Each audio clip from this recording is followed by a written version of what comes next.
What's going on, everybody? Welcome back to District Baseball. Today we've got an episode of District Nationals back at it again. You can follow us on Twitter at DistrictBSB, and you can follow us on TikTok and YouTube at District Baseball, and you can follow me on Twitter at Reverse with 2 R's, 2 S's. It is Trey solo this week. Nick is coaching travel ball, so I am taking over the episode for this week, and we got some really good stuff to get into. A very, very good week of Nationals baseball. How about that? I have not been able to say that. I've not been able to say that very often. I think maybe one other time this year, maybe that I've said we've had a very good week. And honestly, I'm kind of just winging this because I'm very excited. I'm very giddy about how they played, and I'm just gonna kind of like jump into tangents and such and talk about random stuff because it's just me and Nick isn't here to rein me in. So here we go. Anyways, let's do a recap of what happened. For those of you who are unaware, now I hope you weren't. I hope you watched this week because it was fun. You would have missed a lot of good baseball from Nats. They took on the Tigers in Detroit to start the week on Tuesday, and they took care of business with a 2-1 series win. Oddly enough, they lost. Well, it wasn't odd that they lost on Corbin's start day. The odd part was that he pitched really well, and they still managed to actually. That was one of the few games that the bullpen did not pitch good. In the recent stretch, but they did take care of business, won the series, so it was all good. And then heading into Miami, it was kind of just like, hey, good teams got to win. You got to at least win the series, at least, if not sweep. But good teams beat bad teams. That's just how it is. Do we want to be a good team? Yes, we do want to be a good team because we swept those fish. We said, get out of here, and the way they did it. Pure dominance. Pitching performances that I have never seen, or that we have not seen. We have seen them, but it's been a while. It's been when there was two dudes. There was these two guys in the same rotation. They both started with last name S. Scherzer, Strasburg. Not since those days can I remember just pure dominant pitching outings back to back like this. Gore basically just shut down the Marlins offense on Friday. He went 7 innings and I believe had 10 strikeouts in that game, went double digits. And DJ Herz just says, hold my beer, and proceeds to just it was an electric performance. He went 6 innings with 13 strikeouts. He nearly broke Steven Strasburg's rookie record for strikeouts in a game for the Nationals franchise record in his 3rd career start.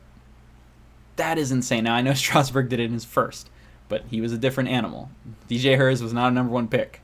This was not expected. And yet, he was completely incredible. I honestly was speechless watching. I was just mouth agape, wondering, is this real? Is this real life? Is this actually happening? I know it's the Marlins. I know they're not good. I do not care. Any pitcher that can go out and do this in 6 innings against any major league team deserves a ton of credit. He probably could have kept going. I actually disagreed vehemently with the decision to take him out. Normally, I'm actually okay with taking a young pitcher out a little bit early to protect their arm. But in this case, he had it. Like, it wasn't one of those things where he looked gassed.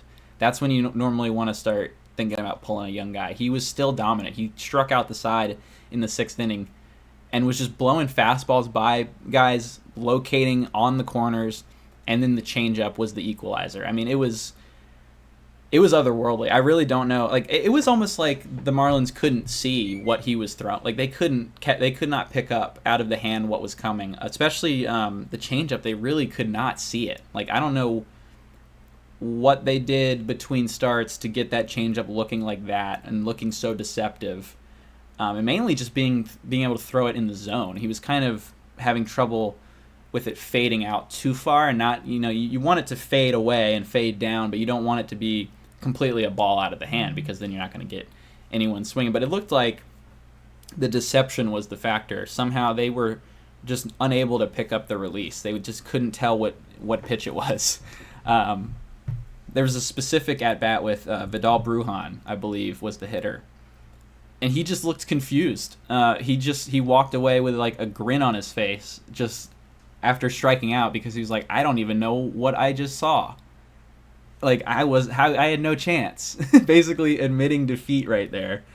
And it was, I'm really looking for the adjectives to describe it besides like good. But it really just fried my brain, honestly, the whole experience of that start. And then finally today, Nats took care of business, 3-1. Offense really wasn't there, but again, excellent pitching performance from Mitchell Parker, and the bullpen shut it down. I believe the Nats gave up 2 total runs against the Marlins, and that's what you got to do. Bury a team that's bad. Bury a team that's worse than you. Establish your dominance over a team that dominated you last year. Let's be honest. The reason the Marlins made the playoffs was because they beat the Nats a lot last year, and not this year. 7-0 versus those fish, and it's just a lot of really good contributions from all around. This is what you need. You need everybody to step up. You need everybody to be involved, and I feel like the last week has kind of been the epitome of that. Almost every guy has contributed in some way. It hasn't been top heavy like we had in April, where CJ Abrams kind of carried the whole offense by himself. You've had CJ has returned to form a little bit. Lane Thomas is having an excellent return from the injured list. Jesse Winker's been really good. Jacob Young hit his first career home run today, which was absolutely insane. Actually, I'm just going to talk about that real quick, because I thought if Jacob Young was going to hit a homer in his career, it was going to be an inside the Parker. I'm pretty sure most people agreed, and I think he might have agreed too. However, he hit a tank today, 403-footer to left field, would have been gone in every park, and it was the celebration, the elation of the dugout and of Jacob Young. These guys, I like these guys. I like this team. I enjoy these players. I like them. I really do, for the most part. Rosario's on my shit list, but other than that, and Meneses, but his attitude is fine. It's just he's not playing very well. Although he had a good week. He had a good week. That's all I'm gonna say about that. He had a good week. Still a long way to go for him to get in my good graces, but for the most part, everyone has contributed. Everyone in the pitching staff has contributed. And now the lineup this week showed up.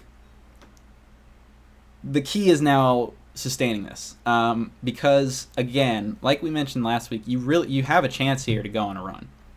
You have winnable games up and down the schedule coming up for the next 3 weeks.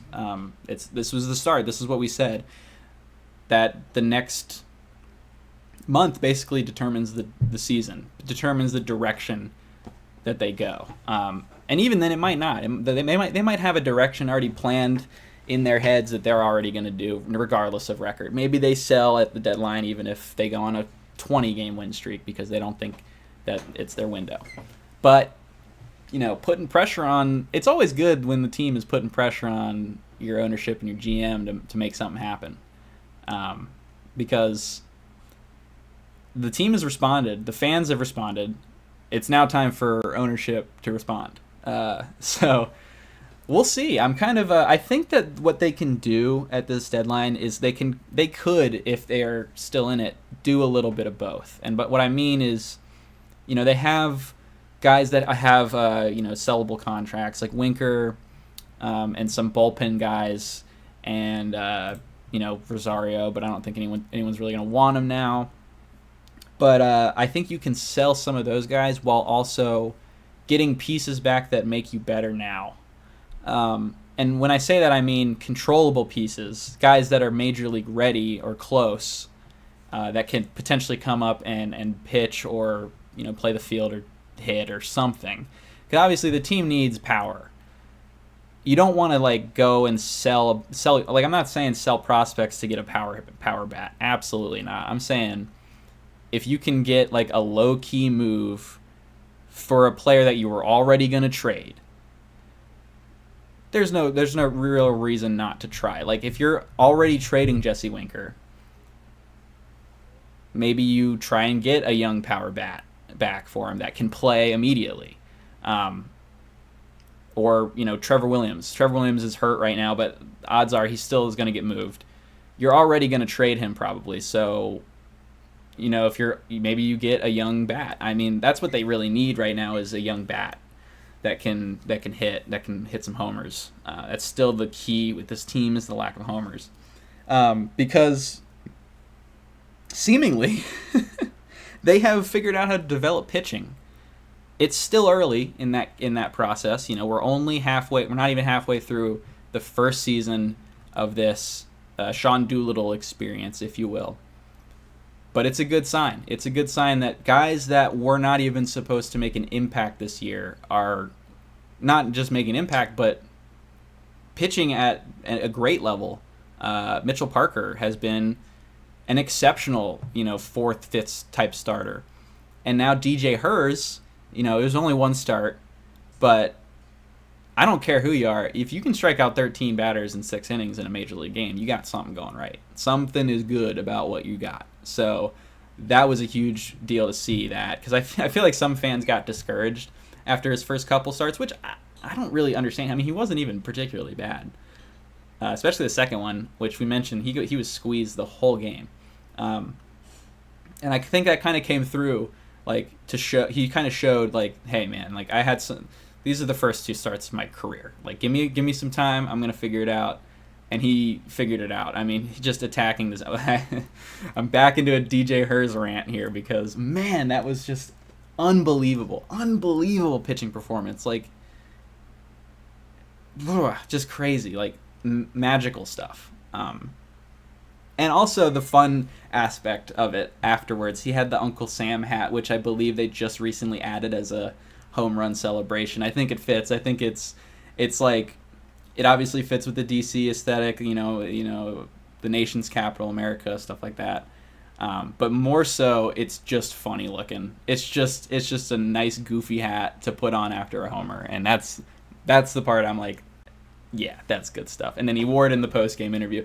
The team is fun. These guys are fun. I can't, like, we try to, like, stay neutral, and we try to be, kind of look at both sides and not get too high, not get too low.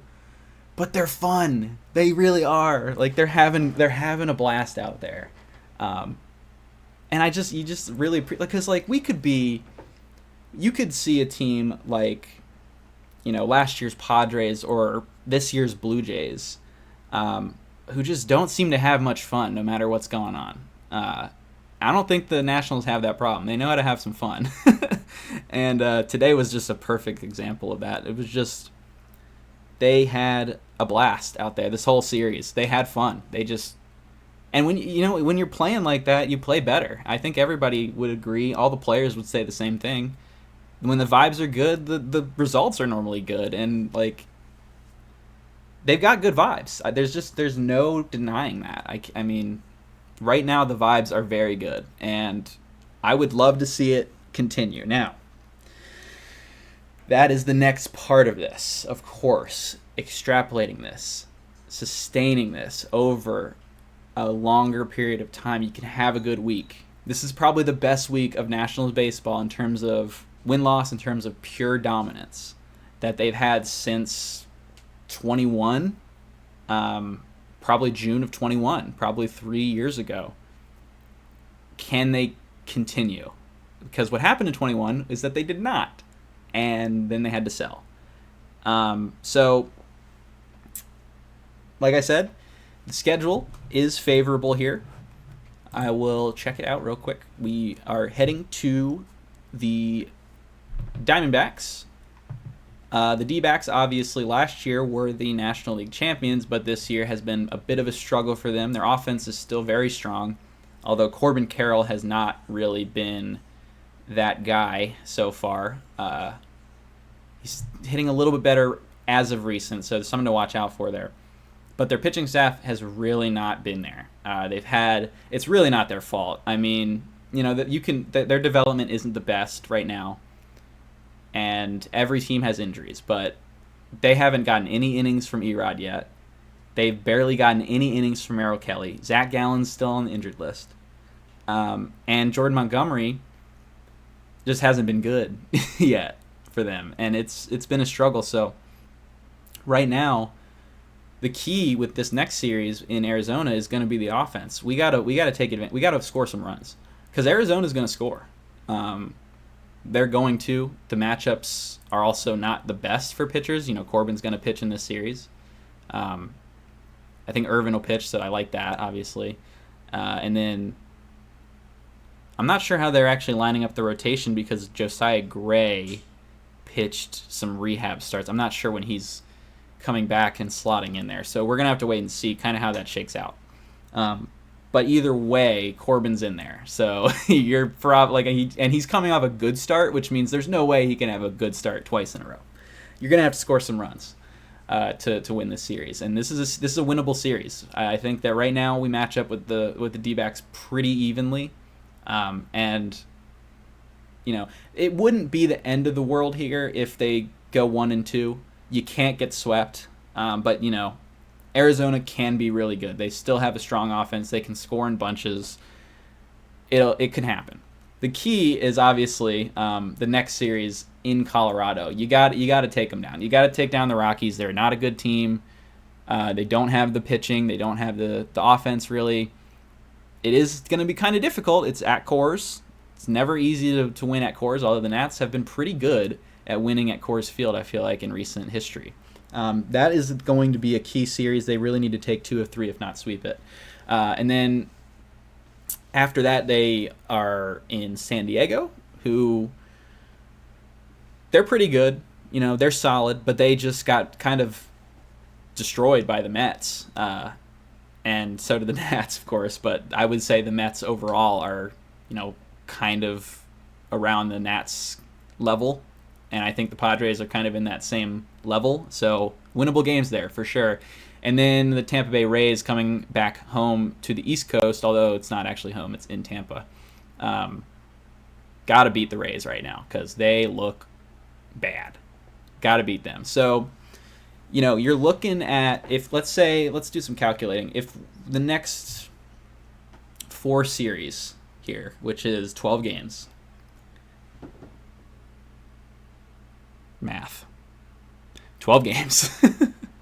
You're looking to go 8-4, I think. If you go 8-4 in that stretch, that gets you a couple games over 500. You might be in a wild card spot. You probably are, actually, because in that case you would have taken some games from Arizona and also the Padres. Then it's go time. Then it's like, okay, what do we do? Because then it's the beginning of July. You're slightly over 500. The National League is bad. Do you go for it? And once again, when I say go for it, I don't mean sell up all these prospects and buy like crazy. I mean do you make some low-key moves and try and win some more games and potentially make the playoffs? I mean, it's kind of I feel like the playoffs can be a get in and see what happens type of deal. The Diamondbacks last year, I didn't think that they were going to make any noise, and yet they walked right into the World Series. They were 84-78. I mean, right now the Nats are only 1 game under 500, so they could be kind of close to that at the end of the year. You never know, and it would just be good in terms of the overall vibes again for this team. You want your guys to compete. You want your guys, I'm not even saying compete in terms of making the playoffs, but being in the race at the end of the year. Just to give them okay, we were there. We were right there. We were close. We could taste it. Now give us a little bit of ammo, and we're going to go get it next year. But, I don't think... I don't think the full-blown tank does much of anything anymore here, because there's so many bad teams in the National League that are also in the similar position, and some of them are going to tank, and some of them are going to tank before we tank. And that basically, and there's a lottery now. You're not guaranteed any pick. If there was no lottery and you knew that you were going to get a top pick, maybe. But at this point in the season, they're only one game under 500. They're not tanking. Whether the ownership wanted to or not, it's not happening. The players have basically refused that and said, no, we're going to try and win. Sorry, guys. So that could change the course of what ownership does. I mean, I'm just saying, you get in and see what happens. Like sell the guys that need to be sold. I don't want to act like I'm saying buy a bunch of guys. And don't give away any prospects. Obviously, none of that. Low-key moves. Just don't do nothing. Just don't do nothing. Make a decision. Sell some pieces off. Depending on where you are is what you get in return. If they go on like a horrible losing streak here, maybe you get a guy who's going to have some more development time. If they go on a winning streak, maybe you get a guy who's major league ready or maybe even already in the majors. But like a guy with multiple, like I'm talking, 4 years of control minimum, stuff like that. But it would just be nice for the team specifically. Like that goes a long way in a clubhouse to see ownership trying. You can win as a group in the clubhouse as much as you want, but at the end of the day, the people up top have say in what happens. They can give you a team. They can give you players that can help you win. And when they do, it helps everyone's morale most of the time. You get cases like the Padres last year where it seems to do the opposite effect, but those are more so rare than I would say common. Yeah, and I like it. It's winning is fun. Let's keep doing it. It's more enjoyable to sit here and talk about winning than it is to talk about we should sell this guy for this prospect at the deadline again. No, I like to talk about winning. And I think that depending on where the next couple weeks go, you could see them at least trying to compete for this wild card spot again. Don't even have to make the playoffs, but if they're in the thick of things in September, that's a good thing, regardless of outcome. So I think that this team's got something, and they're fun. They're fun as hell. Just I got to reiterate that before we call it here, because I genuinely, this is the most fun. This week has been some of the most fun Nats baseball has gotten in quite some time, and I'm enjoying it. A lot of cool moments. DJ Herz, obviously. And just these young guys kind of embracing the fact that they are young, the fact that everyone's kind of doubting them, the fact that they haven't been that great recently. These young guys are trying to bring the fan base back. I mean, I got to respect them trying to take that on their shoulders as young 20-somethings, basically. There's not that many veteran guys here, so it's cool, man. It's really fun to win some games. It's really fun to root for a team that's got a chance, and you start tasting that chance and you want it. You want to win. It's fun. And I think that there's a case to be made here that the Nats could make the playoffs. I mean, they're currently in a spot. They're tied for a spot as I'm recording this right now. That's with no moves being made. So imagine, James Wood gets healthy, you call him up. Imagine you trade Trevor Williams and you get like a controllable bat. And then you have this pitching development that apparently is working. You could probably get another young pitcher in a trade, potentially, if that's the route you want to go, and develop him for next year. There's a lot of options. I feel like that's a good thing to have. Like you can make many different choices. Everything's kind of on the table. You're not limited. which is good because I feel like in recent years the Nats have been kind of they're going to do the one thing. They're going to lose really bad. They're going to tank. They're going to sell like everything they can sell, and that's it.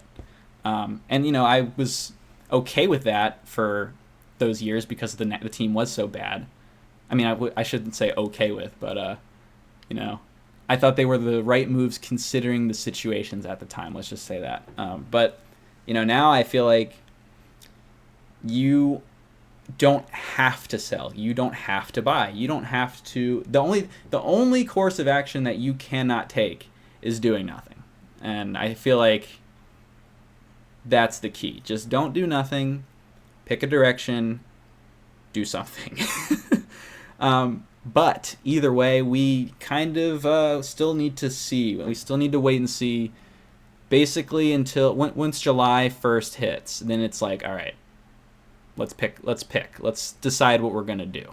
And it probably will end up being underwhelming. It probably won't be what we want. It'll probably end up being a standard sell-off. Getting players that we won't see for a couple years. But I hope not. We could probably benefit from competing, like I said. So, anyways, that is going to be the end of the Nats episode today. A little bit shorter because it's just me. Didn't have anyone to bounce my thoughts off. But anyways, check us out. Make sure to hit like, subscribe if you're watching on YouTube. And if you're on the podcast, check us out on YouTube as well. Check us out on Twitter at DistrictBSB. Check me out at Reverse2Rs, 2 S's, and on TikTok and YouTube at District Baseball. And we will see you in the next Nats episode. Let's go Nats.